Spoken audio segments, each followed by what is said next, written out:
Welcome to the Wholesome Healing Collective. Join us on our podcast for a journey into the hearts of healers from all walks of life, diving deep as we explore meaningful conversations that have the power to inspire, empower, and share life-changing wisdom.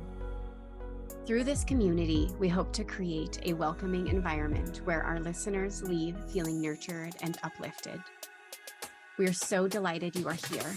My name is Alyssa. And I'm Renee.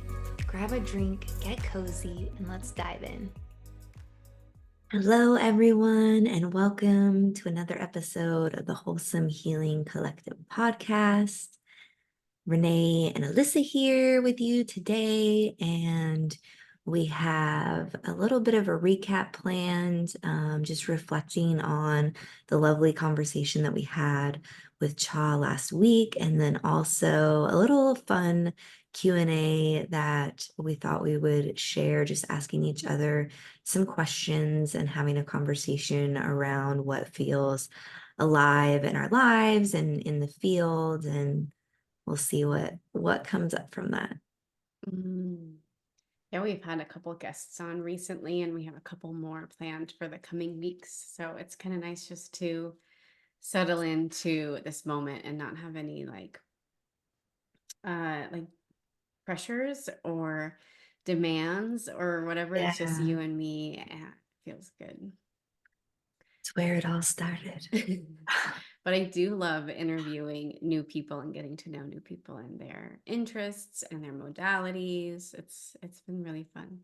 Yeah, it is really fun. And especially when we have the opportunity to have conversations like we did last week, where our guest was with topics and experience that we haven't really had on the show before. And it was just so neat to explore the new information that she brought with her experience, and just see how there was still through lines for everything that we've already talked about, and through lines of just being trauma informed, human informed, and the little nuggets that we can take from that conversation that impact our lives outside of the podcast. Yeah. Yeah. Obviously, like compassion and inclusiveness are like built into our trauma informed care. And that was really like the backbone of her conversation, and just being able to look people in their eyes and like see that there is a soul there and not just like a mask or whatever it is, like that is an actual human being, a spiritual being. Like there is so much behind the skin, and it doesn't matter Yeah. what color they are, or like she said, their hair texture or all of that. Like we are all human. So it was really beautiful to like put those pieces together, see the through line that is our theme. And so it was really beautiful. Yeah. So with that in mind, there was a question that I thought of to pose to you, and for me to reflect on as well. One of the topics that came up that she shared with us was around cultural context, and just having awareness that different cultures have different tendencies when it comes to the style in which they communicate. And by us having awareness around those different styles, we can meet those cultures and those people where they're at and the way that they like to communicate, so that we can kind of bridge the gap between our different cultures when we meet each other. And I just thought that that was so neat, and so, I mean, it just makes common sense, but you just don't really think about it until it's put into a context or brought into light that, hey, if even within our own country, like someone who grew up on the West Coast and someone who grew up on the East Coast have very different communication styles. And if they just meet each other in their own styles, there might be a little frustration or maybe some misfires in communication. But if both go into the interaction with the awareness that there are different styles at play and in some way try to meet each other where they're at, there's a higher likelihood of success in that conversation and just natural rapport that's going to be built. So I'm wondering, all that to say to my question, um, having that awareness now of that cultural context, how do you feel like that is going to serve you in your interactions, especially in meeting new people, building new relationships, building that like initial rapport? Mm. I mean, I feel like I always try to meet new people in like an open and curious way, like no expectations. But when just because I feel that way doesn't mean the other person's going to feel that way. And so there could still be some like um, friction or butting heads. And so I guess if I feel that energy, opening up and just asking them, like, how do you enjoy communicating, or like what feels good to you? Do you have any cultural influences that I should know about? If that's something I need to know, I actually added that into my onboarding for my clients. Are there any cultural influences I should know about? But in like a quick conversation, that might not be necessary. But if you were going to work with somebody like on a team or like a client, I think that's really helpful to gain that background. Yeah, and how great to just ask that question and allow them to inform you Yeah. on their preferences. Yeah.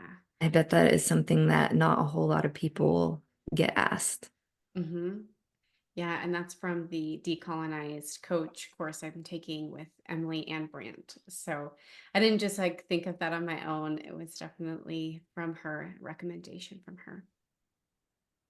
That's neat though that you like that information was brought to you from one avenue and then our guest came in and reiterated it in a different way, but echoing the same message.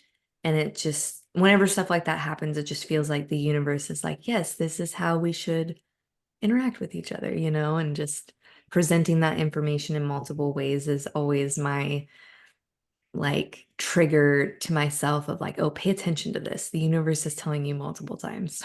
Yes. Mm. And what about you? How do you think that that'll serve you in your conversations and connecting with others? I I think what first comes to mind is like my natural tendency to mirror. I'm a very whether it's communication style or in learning things, I even unconsciously will start mirroring the person that I'm with. And so I think unconsciously, I already did that a little bit where I would just pick up on someone's style. And if they generally are speaking more directly and concisely, then I will automatically mirror that. Or if someone has a much slower pace, that's the one that I have a little bit more, sometimes I have to check myself and be like, okay, this person is really wanting to take their time or they're really wanting to um um go more, they want more context to the answers, they don't want short and concise. So I try to take that information in and then internally kind of shift my own energy to match that energy. So it's almost like the energetic imprint of the cultural context is what I can sense most easily, and then I can meet that. Um, Mm. so I guess to say it's great to have the linguistic context, because that kind of bridges the gap between what I already feel and mimic naturally, and then now I have the logical brain and language around it to make sense of it. Does that make sense? Yeah. So the mirroring and matching is an NLP technique to create rapport, not just like an empathetic coping mechanism, right? Yeah. For you. Yeah, yeah. And for me, it's kind of like it was an empathetic coping mechanism as a child. I just did that. And then I learned how it can be applied in a way that is productive and building relationship and bringing awareness around it. So I'm not just a chameleon matching and mimicking everyone around me, but I'm doing it in a intentional way. Sometimes it's still unintentional, but I try to be more aware of it. And then as I'm feeling and reading the energy, I can then translate it into my brain as to why I'm doing it. Yeah. Yeah, I love that. my I think convoluted that's answer. no, I think that makes so much sense. And um it's almost like, I know it sounds like a lot of work, but it almost seems like the easiest way is just like tapping into that frequency and like nestling there in where they're at. Yeah. You know, it's funny that you say that, like the phrase of the easiest way. So I was talking to someone yesterday about empathy and just how for those of us who are naturally empathetic, like I grew up a very sensitive child. Like I was just very sensitive. If I saw an animal or something that got hit, like I would cry. Like I was just very sensitive and could read people's emotions really well. And not all, it doesn't come naturally to all people. And I was talking to someone about a child in our family who it doesn't come naturally to. And I was saying like we have to find a way to teach her empathy because it doesn't come naturally. And we both kind of had a laugh of like, how how do you do that? How do you teach that when for us it was just so innately built into us? So if there's people listening that's like, that is not easy. How do you read people's energy? What the heck? Um, that those are people who probably resonate very easily with the mindset of it. Like, oh, this person comes from a different culture. These are the aspects of that culture. These are the historical reasons why it has led to that type of linguistic style. And then that's how they translate it and can observe with the mind and make adjustments versus I'm observing with the energetic field and then making adjustments and informing the brain. So for those people, like you're spot on, you've got your own superpower with the analytics in the brain, and we both get to learn from each other and start to tap into, okay, what's the energetic flavor of that cultural context? Like once you're aware of it and you're viewing it, then you can tap into the body and say, okay, how does this feel? And start to let your body learn that energetic imprint or resonance. Mm, That makes sense. yeah. I love that you're trying to teach your family member a little more empathy. I'm working on something similar with my kids where I'm asking them to just like pause and like read the room almost because Mhm. as an empathetic person, I'm just like so connected to the room. I'm always reading it. I'm just like connected. And so I want them to analyze with their minds, is this a good time for me to ask this question?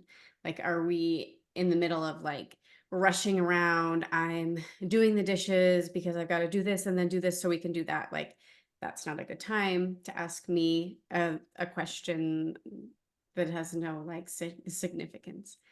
Whereas, like, when I was a child, I just knew the room. And as a trauma response, really, I didn't ask those questions when it didn't look like a good time. And then growing up, like, knowing this is not a good time to ask that question, but is there ever going to be a good time? So it's like this balance of, I don't want to instill my trauma response on you, but I want you to be able to read the room.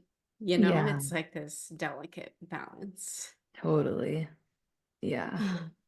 But how Parenting. cool that they get to learn in that way versus learning from getting yelled at because they're asking at the wrong time and having to learn it the hard way, Yeah. you know? like we did.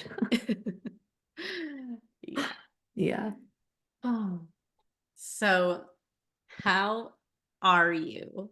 We kind of mentioned how that question, when you actually ask somebody that question and mean it when you ask it, can be such a loaded question when people start to answer like fully instead of just saying I'm fine. And we had talked about this in the pause level 2 retreat. Sam had been saying that she's been like challenging herself to actually give an honest answer. And then Cha mentioned it last week. So I just think it's so perfect to continue on with like, how are you really? Yeah. Yeah. Oh man, I feel like the new moon energy has been pretty strong. It's felt like my energy has been a little bit up and down, whereas usually I'm a little more even keeled. Um, and I felt like a little bit tender at the beginning of the week, where I was just like overly empathetic and tearing up randomly with like cute Instagram videos and stuff that I normally wouldn't have a emotional reaction to. So I've been observing that in myself, which has been kind of interesting. And then I feel like I've been navigating a lot of just change in life in general, with starting a new position on top of the existing role that I already play with Dutch Rose where I work, which I'm transitioning out of, and just kind of doing a dance of flexing all the muscles that I've already built with the brain stuff that I already work in all day long, and transitioning out of that to learn new stuff and onboard with a new company and learn how they interact and connect with each other. And then also I've started a new online course that's an 8-month course on building an online business and online course. So I'm really excited about that. And of course, with any long course like that, it always brings stuff up, you know? So it's just been interesting to reflect on where my like sticky points are, where I feel contraction, where I feel expansion, and just kind of navigating through those experiences and sensations. So it's felt like a little bit of a roller coaster lately, but it's been good. It's fun, it's good. I'm really excited and looking forward to um how everything is unfolding, and just naming that there it comes with moments of overwhelm, with moments of contraction, with moments of I think I might have bit off more than I can chew. And that also correlates with what time of the cycle I'm in. And then a week later, I'm like, okay, I got this. Yep, we're good. Wow. And what a great time for like all this transition with the season. It's spring, summer, and it's like more energy is starting to flow and Yes. giving you inspiration and motivation to keep chugging. And then also knowing that this is temporary, that Yeah. one will fall away. You'll get a hang of the other. You'll continue to work through the course and Yeah. build a beautiful online course that will always be there for you. Yeah. Yeah. I'm excited.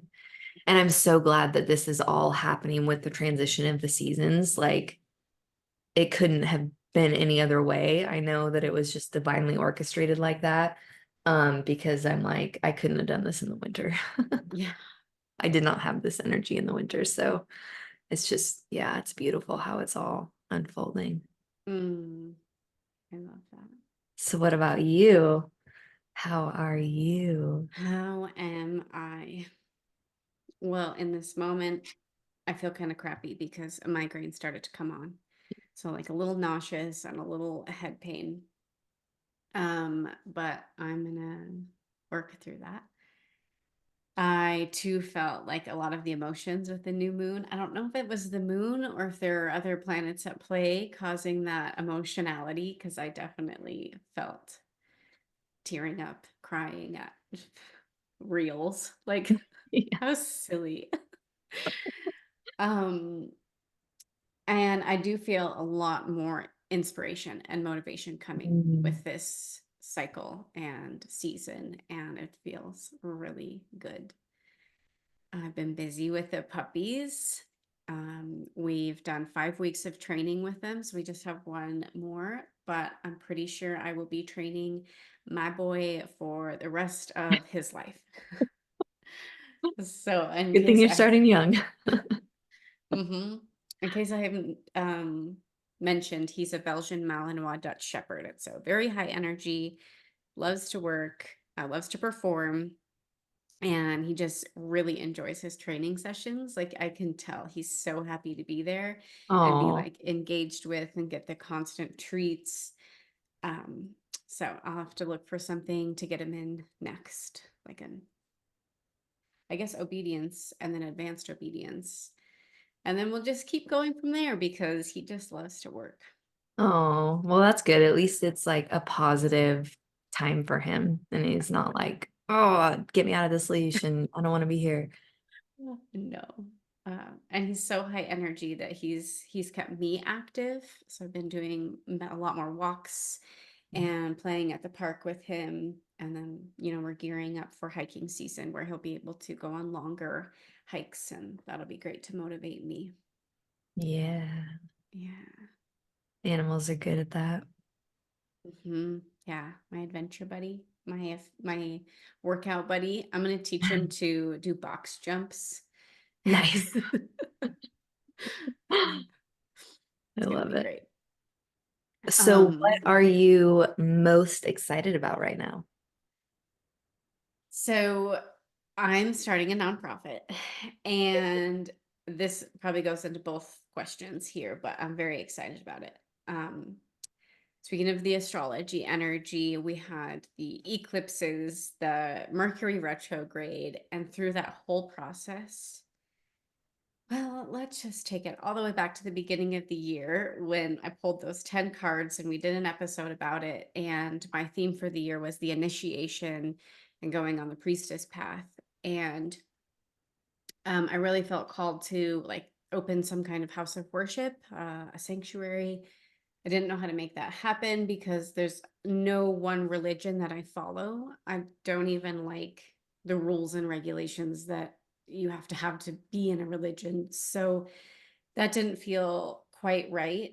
Um, so that was like the start. And then we go into the eclipse season, the retrograde, and I really felt like my business was crumbling. I pulled the tower card actually a few months ago, which is crumbling, which is, this building a new foundation, but I didn't know what that meant at the time. And now I can see that it was my business wants to dissolve itself so that I can start this nonprofit, which is a holistic wellness center. And for me, holistic is not only mind, body, soul, but it's also spiritual, emotional, and social.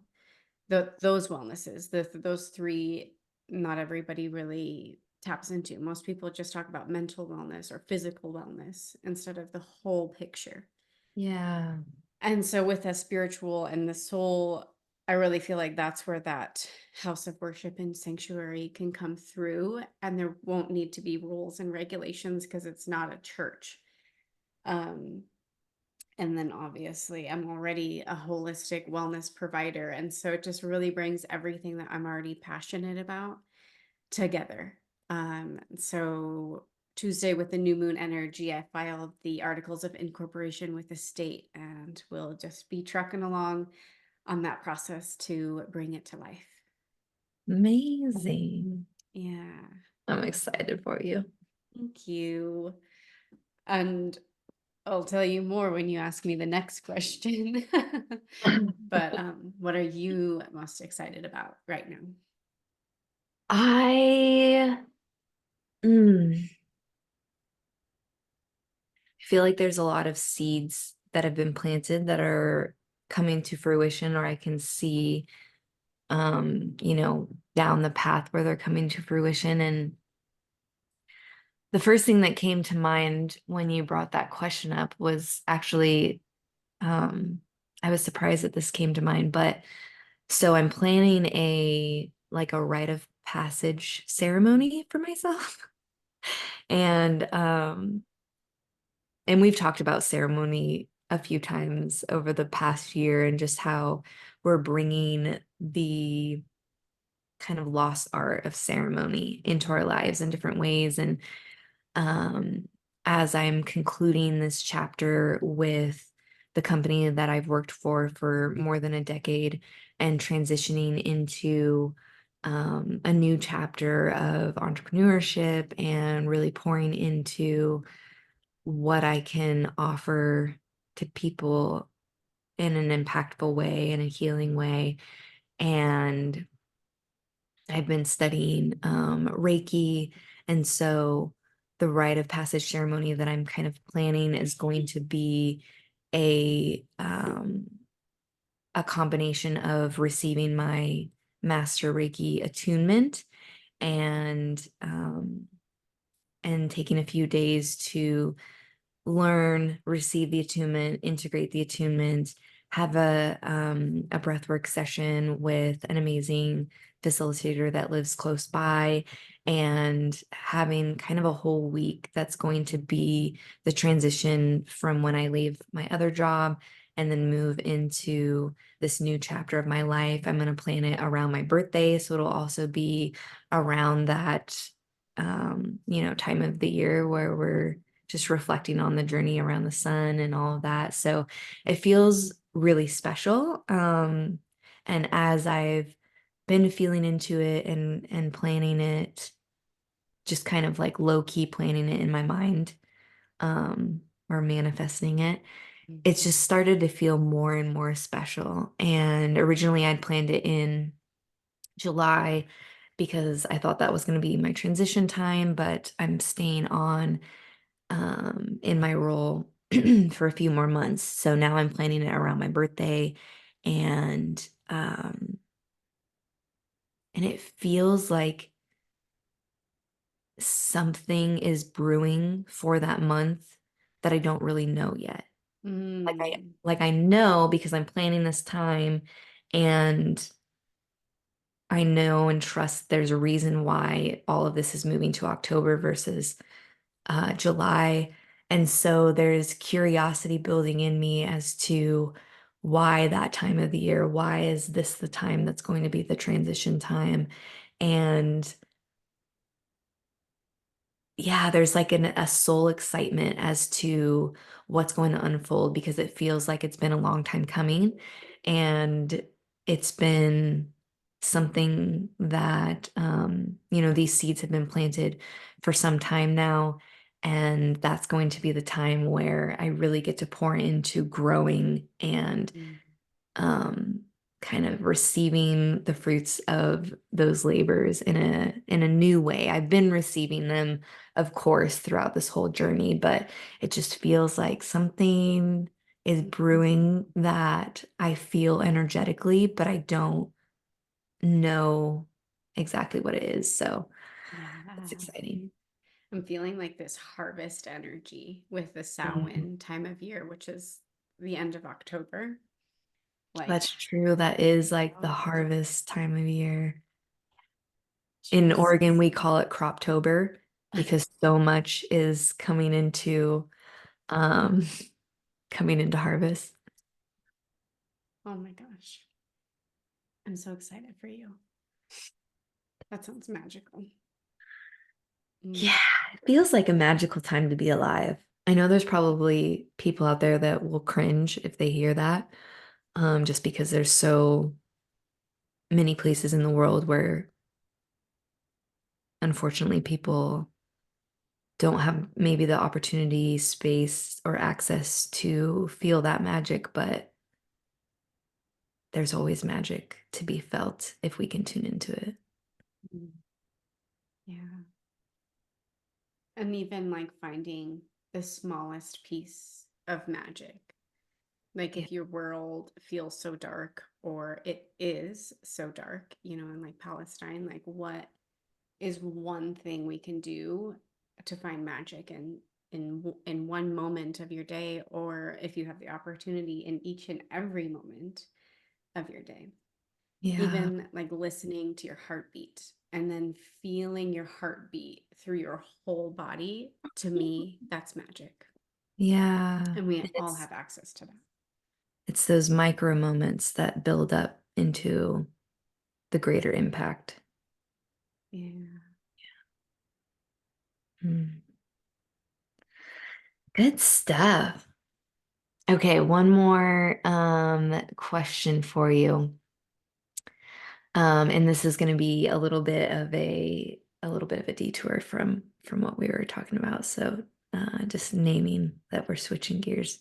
Um, but it's all related.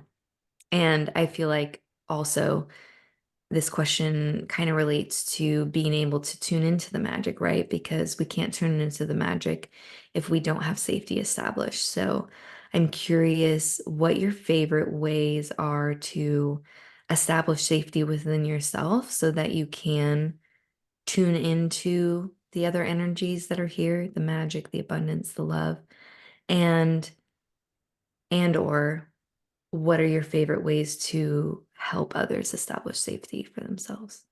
Mm. I think it comes back to my heart and dropping into my heart space. Like my mind formerly was a really scary place. Like there were always thoughts racing, to-dos, um, sometimes the intrusive thoughts come through, or just it's not, it wasn't a fun place for me. And so when I found my heart space through pause, I was like blown away. Like, what? I can quiet the noise by just simply bringing my awareness to my heart space. And so for me, like that's the first step of finding safety for me, but also placing my hand on my heart feels like really comforting. Like that helps my awareness to drop in. And I know that when I invite in movement, specifically swaying or rocking, that feels really good for me and that feels safe. And so when I started doing Facebook Lives in 2023, I started noticing that every video I had my hand on my heart and I was like rocking back and forth or swaying back and forth. And I was like, that is how I'm creating safety in an otherwise really nerve-wracking moment. Yeah. And it was really cool to see that, like almost like reminding myself of that's what you can do in any other situation you put yourself into that does not feel good.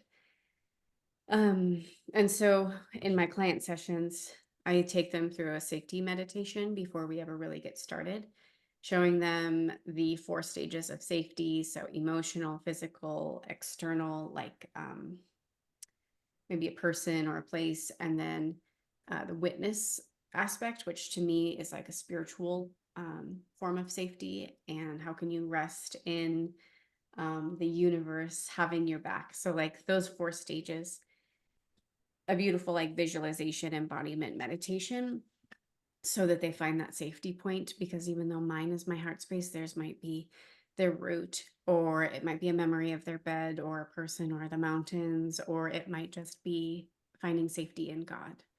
So Mm, those are my favorite ways. mm. I love all of that. Yeah, how powerful it is to find that place in the body that you can turn to for refuge and resting in. I feel like that was a big game changer for me too, is finding that what we might refer to as like the doorway in to ourself and our ability to self-resource and find that sense of calm. And I'll just name that if you don't resonate, the people listening, if you don't resonate with the word safety, you could also think of it as like that sense of inner calmness, that sense of inner peace, that sense of like everything's okay. I can be with myself, my being, my essence without, getting sucked into the spiral of the mind, like you mentioned. I also experienced that, especially when I was younger, just getting stuck in that broken record of thoughts that I didn't want to be thinking, that then gave me emotions that I didn't want to be feeling, which then led to actions that I didn't want to be doing. And it's such a game changer to be able to find that place that allows you to then take control over the intentionality around what you're thinking, which then leads to emotions that you actually enjoy and want to embody, which then leads to actions that actually feel good and create the reality that you want around you. So when they say that these kinds of practices can change your life, like that's really um it's easy to brush it off like yeah, whatever, but it really is so impactful because it influences all those different aspects. It's not just about finding a moment without thoughts, like yeah, that's great, but it's finding that peace, being able to decide and intend what you want to think and embody, and then letting that ripple through your emotions and your reality and your actions. It's just like so powerful. Mm, I love that. Yeah. Was that your answer? Do you want me to ask you the question? I think that was mostly my answer. I guess my favorite, I mean, the heart space is big for me also. I totally resonate with the rocking or swaying. I definitely noticed that when I watch like replays of instructing breath work, because that I'll get into that state of just like rocking back and forth, especially with the music.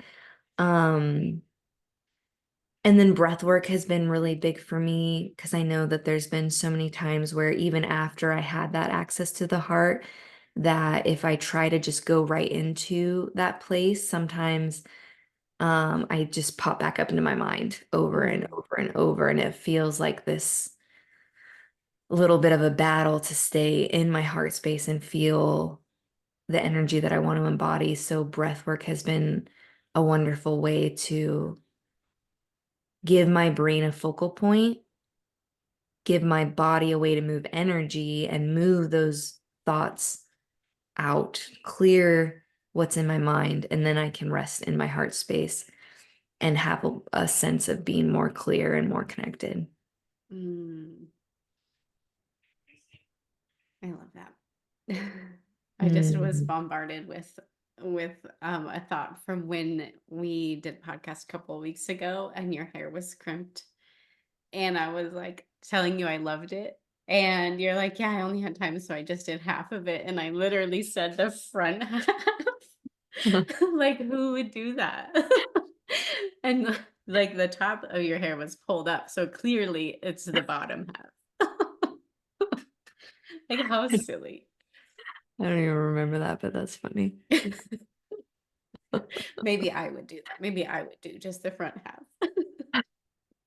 I always found it funny when people would like spend all this time curling their hair, like doing all these little curls with a curling iron, and then they put it up. And I'm like, Mm, yeah, done that and saved yourself a bunch of time without curling it. But I I'm also know. extremely lazy when it comes to that kind of stuff. Like if Hmm. I can't do it in 15 minutes or less, not doing it. Yeah, hence my hair today still half wet from my shower because what's it matter, really? I like it. It's curly. It's crazy. Um, what is your biggest challenge right now? Oh, my biggest challenge.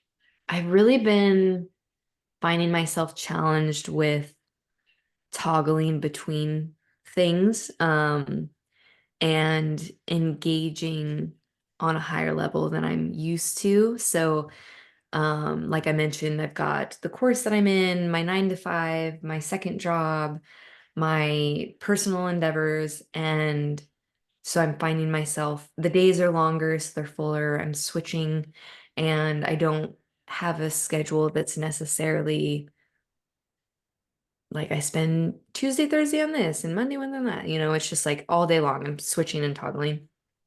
So I found that to be a little bit of a challenge. And then um I'm challenged right now with I'm trying to build my capacity for holding and circulating energy.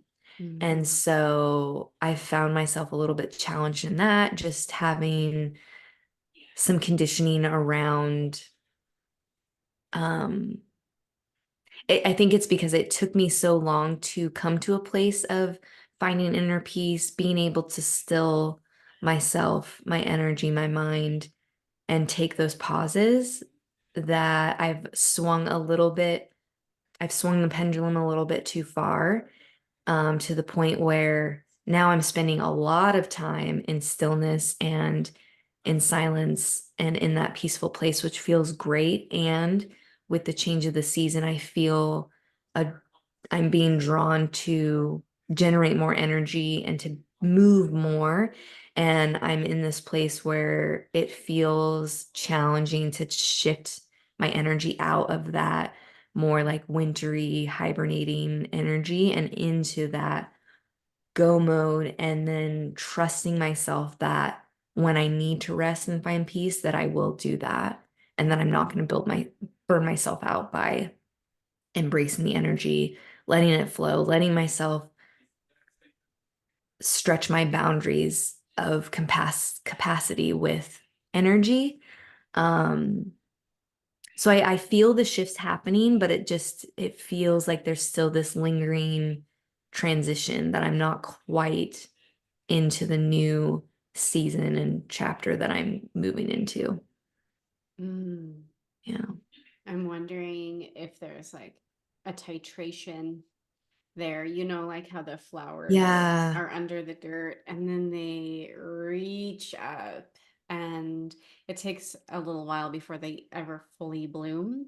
Yeah. That's exactly what it feels like right now, where it's I think the challenge too is just my mind being okay with the pace and the titration that I'm Yeah. moving through, because there's always part of me that wants to go faster. And then there's part of me that wants to be like, oh, the ground is cozy. I want to stay here. Um, and so just allowing myself to go through that natural titration process and Mhm. reach for the sun. Yeah. Yeah. Mm. I'm How feeling about real. you? Um, I can resonate with a lot of what you're saying, that juggling it all, and like the transition. I'm trying not to get overwhelmed with all of the things that I need to do to start a whole new business, but also it's a nonprofit, so there's certain rules and regulations I have to follow and forms I have to do and people I have to find, and there's a lot more that goes into it than just my own business that I was running. But just reminding myself every day that it's not for me, that it's for my community, and it's coming through me and I need to listen Mm, to it. That helps me. yeah, coming through you. Yeah. And I'm feeling that titration a lot too. I'm seeing that with Jet, my dog. So we've been doing morning walks, and then we added evening walks, and now I'm trying to add a lunchtime walk. So it's like every week picking up the energy a little bit more, especially as he gets older every week. He needs more and more activity, and I'm trying to get out to the gym and work out more and just trying to hold it all Yeah. with without getting overwhelmed. Yeah. Yeah, there's so much. I've been eating a lot more, and you've been on my journey as I've been cultivating more health, and I've been on a journey of balancing my blood sugar and trying to eat more often. And I was thinking yesterday, I'm like, man, so much work to eat every 2 hours. Like, you have to be thinking about food constantly and planning. And I'm like, I get bored of things and I'm like, oh, nothing's up. Anyways, it's so interesting how um It's like you pick up the pace with things, and there's that part of you that's like, yeah, this feels good. Like, let's keep going. And there's part of you that's like, really? Like every 2 hours? Like, maybe you can resonate with like the walks. Like, part of you is like, really? We're doing this again? Like, we just did this. It's just funny. Exactly. Funny to be the witness of it all. Mm, And it's so helpful to be able to take that witness stance and not get sucked into viewing the world through that lens of like, oh, why do I have to do this again? It's like, oh, that's funny that that thought's coming up. yeah. Um, but not, why do I have to do this again? Oh, I get to do this. I want Yeah. to do this The thing reframe because what is opportunity. the end result? Yeah. And my journey is opposite yours, trying to lose weight and restrict my eating. And so it's just this balance is, it is hard. And they're both hard. Whatever you're used to, and now you have to switch it is like new. Yeah. Did you ever get those perfect bars though? Because there's no way you'd get tired of those. They're delicious. I haven't. I need to actually. I actually made a note to myself because I need to go to Costco. So maybe I'll go snag Yeah, those.